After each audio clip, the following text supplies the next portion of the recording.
Pemirsa Sampit TV, jumpa kembali bersama saya Yuwana dalam acara Mimbar Agama Buddha. Episode kali ini kita akan membahas tentang penerapan sila ketiga Pancasila Buddhis dalam kehidupan sehari-hari. Namun sebelumnya, terimalah salam kasih dalam Dhamma, Namo Buddhaya. Pemirsa Sampit TV yang berbahagia, saat ini sudah hadir narasumber kita yang tentunya sudah tidak asing lagi di kalangan umat Buddha sendiri, khususnya di Sampit. Beliau salah satu romo di wihara di kota Sampit. Namo Buddhaya, Romo. Namo Buddhaya. Apa kabar, Romo? Baik. Beliau Romo Joni Meta Karuna. Beliau adalah salah satu aktivis Buddhis juga di salah satu wihara yang ada di kota Sampit, yaitu Wihara Dharma Mula.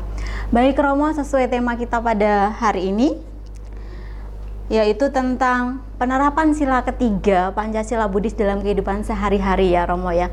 Tentunya kita tahu Romo, sila itu mungkin berhubungan dengan etika dan juga tentang pola tingkah laku dan perbuatan kita dalam kehidupan bermasyarakat ya Romo, karena kita kan hidup di lingkungan masyarakat tentunya dengan berbagai macam dan karakter manusia yang berbeda-beda ya Romo ya. Dan aturan itu juga pasti ada untuk kita sendiri. Nah, menurut Romo, kalau di dalam sila itu sendiri, pandangan Buddhis itu sendiri, terutama sila ketiga nih Romo ya, itu seperti apa Romo? Sila ketiga itu sebetulnya lebih ke pengendalian nafsu. Ya, yaitu di sila ketiga disebutkan bahwa berusaha melatih diri menghindari perbuatan asusila. Jadi sila ketiga ini berkenaan dengan pengendalian nafsu. Pengendalian nafsu ya Romo. Baik Romo. Kemudian bisa dijelaskan Romo, bagaimana sila ketiga ini dikatakan itu merupakan tindakan yang melanggar Romo, atau perbuatan yang dikatakan melanggar dalam sila ketiga ini seperti apa Romo? Perbuatan asusila bisa juga kalau pada masyarakat umum itu seperti perselingkuhan ya sebetulnya bukan di dalam agama Buddha saja, di masyarakat umum pun memandang perselingkuhan juga suatu pelanggaran ya, di mana bukan pasangannya tapi menjalin asmara. Nah, hubungan ini otomatis merugikan kedua belah pihak ya, yang nantinya akibatnya sangat panjang sekali. Jadi baik pihak perempuan maupun pihak laki-laki. Baik Romo, kemudian berarti bisa dikatakan juga ya Romo, sila ini sebagai aturan atau peraturan yang harus dipatuhi atau dilaksanakan begitu Romo, atau mungkin ada penjelasan lain tentang sila ketiga khususnya ini dalam Pancasila Buddhis itu sendiri Romo? Ya, Pancasila Buddhis sebetulnya landasan kemoralan. Jadi Pancasila Buddhis terutama sila ketiga itu wajib dilaksanakan, karena dengan melaksanakan sila Sang Buddha mengatakan bahwa akan terlahir di alam bahagia, kehidupan yang sejahtera, nah kemudian bisa mencapai nibbana. Jadi bagi agama Buddha, umat Buddha, melaksanakan kemoralan atau Pancasila adalah kewajiban, karena itu adalah landasan kemoralan. Baik Romo, ketika itu dijadikan sebagai landasan nih Romo ya. Nah, hal-hal pertama mungkin awal yang perlu kita lakukan ini Romo, karena itu kan merupakan landasan nih. Hal-hal pertama sebagai umat Buddha nih khususnya Romo, apa sih yang harus kita lakukan Romo supaya landasan itu nanti menjadi semakin baik untuk kedepannya gitu Romo?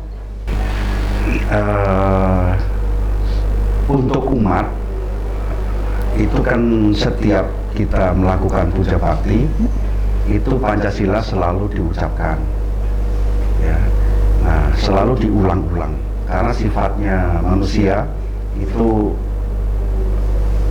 mudah lupa ya, jadi harus sering diucapkan, kemudian setelah diucapkan direnungkan. Nah, Pancasila atau sila ini terhadap umat dengan terhadap biku beda. Jadi kalau umat itu sifatnya saya berusaha melatih diri. Intinya setiap hari kita harus berusaha, kalau bisa malah menghilangkan. Makanya di situ saya berusaha melatih diri menghindari pembunuhan, pencurian. Tapi kalau untuk seorang biku itu bukan berusaha melatih diri. Saya tidak melakukan pembunuhan, saya tidak melakukan pencurian. Jadi bukan Wiramani Sikapadang lagi. Jadi Panatipata Wiramani, kami Sumi Cacara Wiramani. Jadi bukan latihan lagi. Nah, karena umat, karena kehidupannya kompleks ya, nah maka di situ sebenarnya menunjukkan sifatnya latihan. Jadi setiap hari harus berusaha dilatih. Baik Romo, tadi kan Romo mengatakan itu sebagai latihan ya Romo. Nah, ketika latihan itu tidak terpenuhi, misalnya ada suatu pelanggaran ini Romo. Nah, hal pertama yang harus kita lakukan sebagai umat Buddha, tentunya siswa Sang Buddha ini apa Romo? Ya, kalau kita menyadari bahwa kita sudah melakukan pelanggaran, yang pasti jangan diulang. Ya, jadi itu langkah pertama, jangan diulang. Sebetulnya sudah mengerti bahwa kita melanggar, itu sudah kemajuan. Tetapi Romo, ketika kita tidak mengetahui bahwa itu suatu pelanggaran, misalnya kita belum begitu memahami maksudnya dari sila ketiga dan kita melakukan pelanggaran itu Romo. Nah, kemudian bagaimana caranya Romo supaya kita nanti tidak salah langkah lagi untuk kedepannya Romo? Ya kalau orang tidak tahu ya, ya repot ya. Jadi sebetulnya hukum ini ya, apalagi hukum di masyarakat, Iya. orang tuh mengetahui atau tidak, itu efeknya tetap sama. Ya, seperti orang rasanya tidak mungkin tidak mengetahui bahwa perbuatannya itu salah. Di lubuk hati paling dalam, orang itu semua pasti tahu lah bahwa saya ini melakukan kesalahan. Ya, jadi kalau tidak tahu, ya repot, akan terus terjadi terulang-ulang. Makanya itu sebetulnya kalau ada pertanyaan, hukum bagi yang sudah mengetahui atau yang tidak mengetahui berat mana? Nah, kalau di masyarakat umum, ya misalnya seorang polisi itu melakukan pelanggaran, itu hukumannya lebih berat daripada masyarakat biasa, karena dianggap sudah mengerti. Nah, kalau dihukum kemoralan ini ya, sebetulnya orang yang tidak mengerti ini lebih berbahaya. Karena apa? Dia akan terus berulang-ulang melakukan.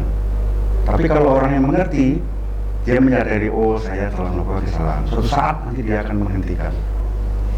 Oke, baik Romo. Saya mau bertanya Romo, sebetulnya enak melanggar sila atau menjaga sila Romo? Ya, pastilah Enak menjaga sila. Enak menjaga sila. Karena melanggar itu efeknya. Ya, yang pertama-tama harus kita sadari bahwa tujuan sila itu bukan membatasi gerak kita. Sila itu sebetulnya untuk memagari kita. Jadi semakin kita melaksanakan sila, sebetulnya posisi kita semakin aman. Ya, contohnya tidak melakukan pencurian. Nah, itu tidak dihukum agama saja, dihukum pemerintah pun ada hukumannya. Tidak melakukan pembunuhan, ya kan? Nah, jadi sebetulnya tidak melakukan hal-hal itu atau menjalankan sila, sebetulnya membuat diri kita ini tambah aman. Tapi ada yang mengatakan Romo lebih enak melanggar sila. Katanya egonya lebih terpuaskan Romo. Memang memuaskan ya, ego. suatu kesalahan atau kejahatan itu selama belum berbuah, ya dia menikmati. Contohnya orang mencuri, selama dia belum ketahuan, ya dia merasa senang. Seperti perselingkuhan, sebelum ketahuan, sebelum ada efek lainnya dia merasa menikmati, enjoy. Ya, tapi efek itu tetap ada. Ya, jadi kalau orang ngomong kok enak melanggar itu karena sementara saja sebetulnya. Iya, karena dilihat sekarang ya Romo di berita, di medsos lah sekarang kan banyak sekali ya Romo berita tentang pelakor, ya seperti itulah Romo. Nah, ketika misalnya kita nih dikatakan sebagai manusia yang hidup di tengah masyarakat, ya mungkin wajar aja ya kita memiliki rasa suka gitu ya Romo. Nah, ketika kita misalnya nih mengenal seorang pelakor atau misalnya sebaliknya lah namanya yang perempuan, yang laki-laki lah Romo lah itu namanya. Nah, apakah itu bisa dikatakan sebagai manusia yang tidak bermoral Romo? Ya, secara singkat bukan tidak bermoral, mungkin dia belum. Kalau khilaf enggak juga, seperti tadi. Karena sadar ya. Setiap sadar. orang sebetulnya menyadari, cuman dia tidak berpikir lebih panjang lagi, lebih jauh. Nah, mengenai pelakor, saya kalau pribadi ya, sebetulnya tidak ada istilah itu pelakor kan merebut laki orang. Iya. Kalau menurut saya tidak ada merebut. Terus? Itu suka sama suka sebetulnya. Oh gitu ya, Romo, kan? Suka sama suka. Berarti itu tidak melanggar sila dong, Mo? Bukan tidak melanggar, masing-masing kan sudah punya keluarga, ya kan? Kecuali orang itu tidak mau, ya, kita paksa, itu namanya merebut. Oh iya, betul. Jadi sebetulnya pelakor itu sebetulnya malah merugikan perempuan, ya kan? Dianggap merebut laki-laki, padahal laki-laki juga mau. Iya betul. Jadi menurut saya sebetulnya istilah pelakor itu kurang tepat bagi saya, karena mau sama mau. Nah, beda kalau istilahnya misalnya perkosaan, itu orang tidak mau dipaksa, ya kan? Nah, kalau pelakor ini sebetulnya mungkin ya bahasa untuk tren aja lah. Nah, menurut Romo tadi kan tidak disebut sebagai manusia tidak bermoral. Nah, saya ingin tahu Mo, di dalam Budi sendiri yang dikatakan sebagai manusia bermoral itu seperti apa Romo? Ya, manusia yang tadi sesuai dengan sila, tidak melanggar sila. Nah, itu makanya sebagai manusia kita harus terutama ini ya, pintar-pintar memilih pergaulan. Nah, dari pergaulan itulah kita bisa diharapkan menjadi manusia lebih baik. Nah, pergaulan yang baik itu adalah pergaulan yang mengarahkan kita ke kebaikan. Jadi kalau ada teman mengajak kita ke kebaikan, nah itu teman yang baik. Atau mencegah saat kita akan melakukan kejahatan, nah itu juga teman yang baik. Nah, teman seperti inilah yang harus kita cari, ya, dari pergaulan.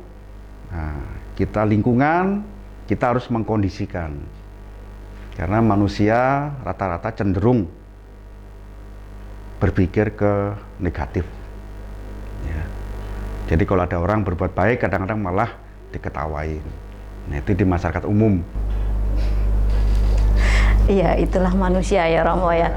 Jadi sebaiknya kita sebagai umat Buddha ya Romo, alangkah baiknya sila itu selain kita bacakan, kita ulang-ulang setiap hari ya Romo, paling nggak kita terapkan ya Romo, kita praktekkan. Nah, tetapi sila itu sendiri kan tadi suatu tekad ya Romo, janji, itu kan berarti masih pasif ya Romo, kita belum ada tindak aktifnya yang harus kita lakukan. Nah, sebagai umat Buddha supaya kita tidak melanggar sila ketiga, tadi kan kita tekad untuk tidak melakukan perbuatan asusila, itu masih pasif menurut saya Romo.